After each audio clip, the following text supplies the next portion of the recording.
Caged Minds, Micah Frankel, joined right now. LFA headliner, San Antonio, Texas's own Ray the Judge Rodriguez. How you doing this evening, sir? Doing good, man. Just finished up my second workout of the day. Actually just got out of the shower, man, hanging out with the family before do it all over again tomorrow. So tell us, what's a day for you like? So I get up about 7:30 in the morning. I go to practice from 9 to about 11. Then I go back to my gym. I actually own my own gym, me and a partner of mine, on the south side of San Antonio called Ultimate Submission Academy. So I coach there from 11:30 to about 2. Get back home, wait for my daughter to get off of the bus at about 3:30. Then we take her to practice, or she gets out like at like 3:45. Get her to practice by 5. Coach the kids class. Then I do my own practice back at Ohana from about 6:15 to about 8 o'clock. Every day, Monday through Friday, man. That's the schedule, and that's what we've been doing for a little while now. So is the repetition, keeping that same schedule, is that a good thing? Yeah, absolutely, man. I feel like my time that I'm not spending on the mats training for a fight, I'm able to help other people get ready for whatever goals they have in life, whether it's a kid getting ready for a tournament or just being bully-proof, or having one of my adult students getting ready for a competition or just losing weight or whatever. So whatever I do, like I said, at my gym, at Ultimate Submission Academy, it works synergistically with the training camp that I'm doing at Ohana. So I'm able to get my mind off of the fight and stop thinking, or not be able to just think about myself, but to be able to help others at the same time. How great is that to stay in the martial arts environment, but also be able to take your mind off of the fight, like you said, dealing with people that are in all different facets of life? Dude, it's a dream come true, man. This year alone, I've hit 3 of my long-term goals, or 2 of them, rather. One of them was getting my bachelor's degree in kinesiology. My second was opening up an academy. And with the partnership that I did with one of my best friends, Travis Windhorst, we were able to make that happen. And the third one is getting into the UFC. So I feel like we're going to be able to make all 3 of them happen, especially after a win October 19th, man. So it's awesome. It's awesome to be able to help people with their goals. I feel like life isn't about taking. You got to be able to give back. So I've been blessed in my career with a whole bunch of great sponsors and friends and family and fans. So I want to make sure I'm doing my part to give back to the community as well. Talking about those 3 huge goals, is this the order you expected to complete them in? Not necessarily. Not necessarily. I actually expected to get my bachelor's degree a little bit sooner, and some things happened, and I wasn't able to get it as soon as I wanted to. I was off by about a semester. And then the school, that thing just, it kind of fell into place out of nowhere. You know, me and my partner had been talking about opening up this academy for a couple years, and we finally just pulled the trigger. So it didn't happen necessarily in order, but around the same time frame, I wanted all of those to happen, and it looks like they're going to. How big of a step is that for you professionally, opening up your own school? Oh, it's huge, man. It's like I said, it's always been a dream of mine to be able to give back to the community. I feel like jiu-jitsu, MMA, and kickboxing, it's great for young kids to learn how to defend themselves. It's great for adults to be able to be in an environment that everyone's thriving or striving for success and a whole bunch of positivity. So we're trying to give back to our community on the south side of San Antonio, which really doesn't have that. I mean, San Antonio is obviously a huge city, but on the south side of San Antonio, there's really not too many jiu-jitsu MMA schools. So we wanted to be one of the first that's giving a positive outlook on life and spreading the gospel of jiu-jitsu, if you will. And how long have you been open for thus far? We opened June 1st, man, so we've been open for about 4 months. We're already at close to 40 students, man. It's ridiculous, the amount of positive feedback we've received from all of our students and just the community has been surreal to be honest, you know, and it's just awesome to see that what we expected to happen has been by far surpassed, and the numbers are just getting better every month. Well, tell us a little more about that, the positive community effect you've been able to have with the new gym. Yeah, so on the south side of San Antonio, man, we have a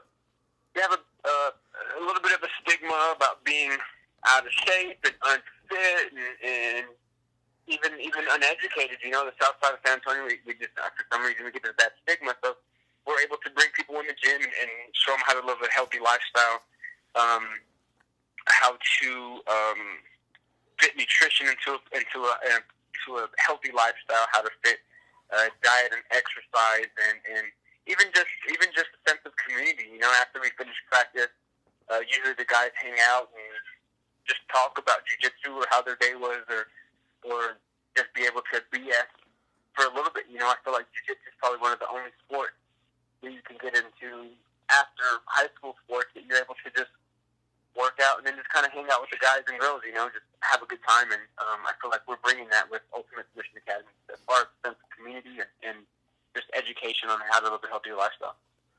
A pro fighter for 6 years, when did you start in martial arts? I started training in the military, actually. I joined the Army in 2006. Went to boot camp for 9 weeks and was stationed in Belgium as my first duty station, man. So I was a fan of the sport. I was already kind of exposed to the modern Army Combatives program, and I found the MMA gym there in Belgium. It was a little hole-in-the-wall place, and started training and had my first competition about 2 months after. So the competition was it was a Shudo European Amateur Championship. So there's people from all over Europe, Germany, France, Holland, Belgium, Luxembourg, everywhere. And I did pretty good for only training for 2 months.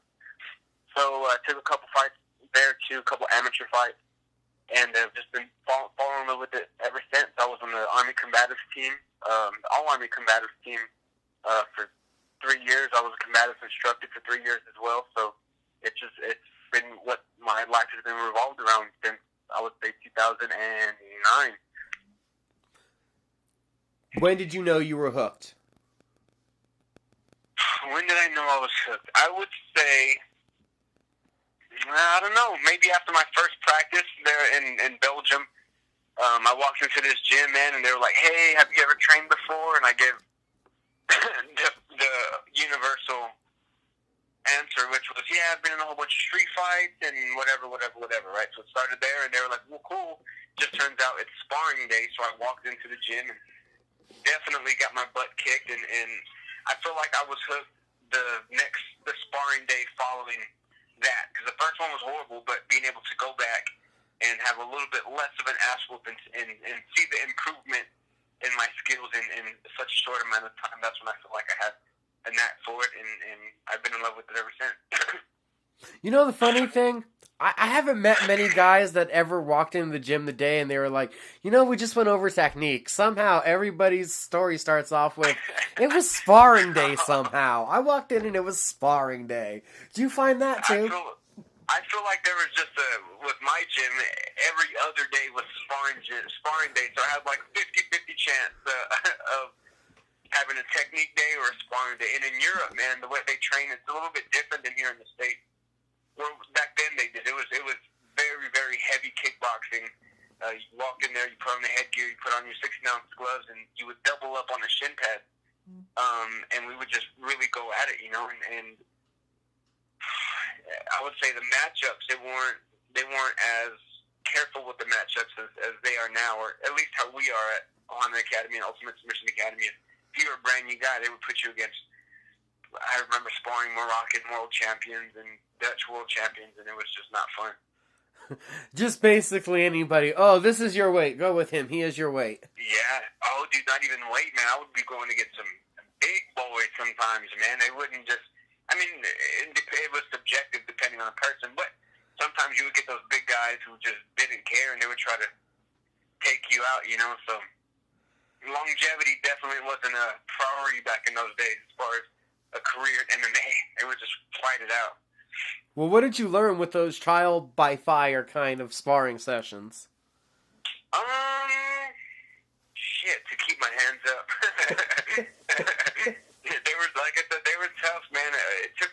while to really start being comfortable with those sessions.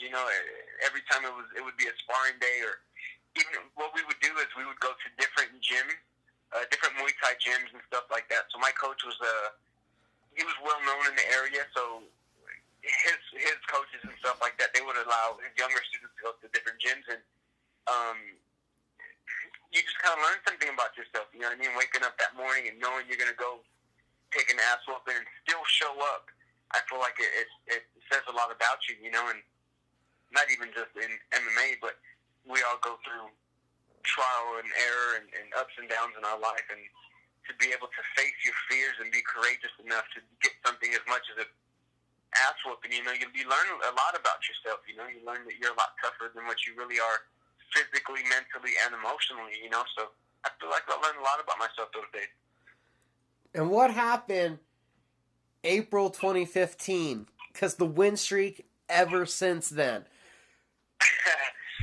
What happened? I mean, I just kind of found myself. Whenever I was 5-4 in the sport of MMA, I wasn't really. I don't know, dude. I was. It sounds counterintuitive, but I was all in for MMA. Like, nothing else mattered to me. I stopped going to school. My grades suffered. I really wasn't spending a lot of time with my family. And after that 2-fight losing streak, I had to look into the mirror, man. And I was like, listen, if you're going to do, I actually retired. And whenever I fought DJ Fuentes, after I lost, I got on the mic and I retired. And I was like, that's it, guys. You're not going to see the judge anymore or whatever. And it was a short retirement. Shit, I was retired maybe, I don't know, dude, like 2 months. But I told myself, if I'm going to get back into it, I need to allot time for things that are as important as MMA, or more important. For me at the time, family was everything, and it still is. So I make sure to set specific times out of the day and during the week to spend time with my family. And my education as well. Like I said, it was a long-term goal of mine to get that degree, and fortunately we got it. We got that kinesiology degree, and I'm more of a well-rounded person, and I feel like it's attributed to my success in the last what 3 years now, 4 years, About a little over 3 years. So yeah, just being more of a well-rounded person, and like I said, giving back, not being so selfish. 8-fight win streak, 6 finishes, 5 by submission. For your career, the majority of the wins are by the submission, 6 of them. What is it about the submission, the grappling arts, that speak to you when you were effective with them? Well, man, I'm honestly, I would consider myself more of a striker, but usually what happens is people say they're going to stand with me, and then they get clipped a couple times, and then they turn into Khabib. They just shoot and shoot and shoot and shoot until, I mean, if they do get it through the ground, it's fine, but we usually find a submission, or they're just so beat up on the feet that they just are finding a way out of the fight, So, I am a brown belt in jiu-jitsu under Jason Yarrington, and he's one of the best in the world, but I really feel like my striking is my strong suit. So, I feel like any 135-pounder in the world has a problem if they step into the cage with Ray the Judge Rodriguez. Man, I can strike with the best of them, and I can grapple with the best of them. So I'm comfortable anywhere the fight goes. But just so happens a lot of them are finished on the ground. Has it been hard finding things to work on during this win streak? No. I mean, I'm my own biggest critic, and I kind of pride myself on being a humble, down-to-earth fighter, like I've never been a guy with the ego and feel like I know it all. I could learn from anybody, I don't mind picking up knowledge from anybody. I try to be a sponge, and no, absolutely not, man. I'm trying to learn something brand new every day, and one of my training partners, Alex Hernandez, we were having a meeting one time, and he said something along the lines of have a purpose for every practice. I don't know why, but he said that. This was maybe about 2 or 3 years ago, and it really stuck with me. I feel like just going to the gym and going through the motions, it doesn't really do anything for you. You're better off going run on a treadmill. I feel like every practice has to have a purpose, and one of my mottos is get 1% better every single day. So that's definitely a goal of mine, and whether it's in stand-up or jiu-jitsu or wrestling or whatever, my goal is to get 1% better every day. Coming up October 19th, the main event of LFA 52. Chris Gutierrez, how does this one play out? We get into the cage. He throws a couple kicks. He gets checked. He starts second-guessing himself. He starts getting punched in the face a little bit. He starts second-guessing his stand-up. He shoots a double leg. I stuff it, and his confidence just kind of goes to crap, and then we get the knockout in the second round. I really feel like we're going to get the knockout in the second round. Compared to the guys you faced, where does Chris stack up?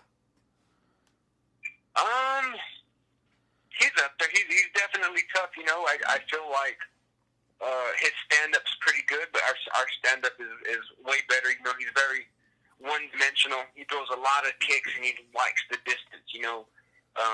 The losses that he's had to Tim Valuev and Jared Sanders and some of his split decisions, they've come from guys who get in his face. He looks great if you give him space, and I feel like the guys who he's beat, he has beat some tough guys, but they've respected him way too much, and they give him all the space in the world. You can look fantastic if you're beating someone up who's not punching you back, but that's definitely not my style. And if you've seen my fights, I'm a very explosive, in-your-face type fighter, and I feel like I have the perfect recipe to beat Chris Gutierrez. And after we get this knockout, I feel like the UFC is definitely our next step.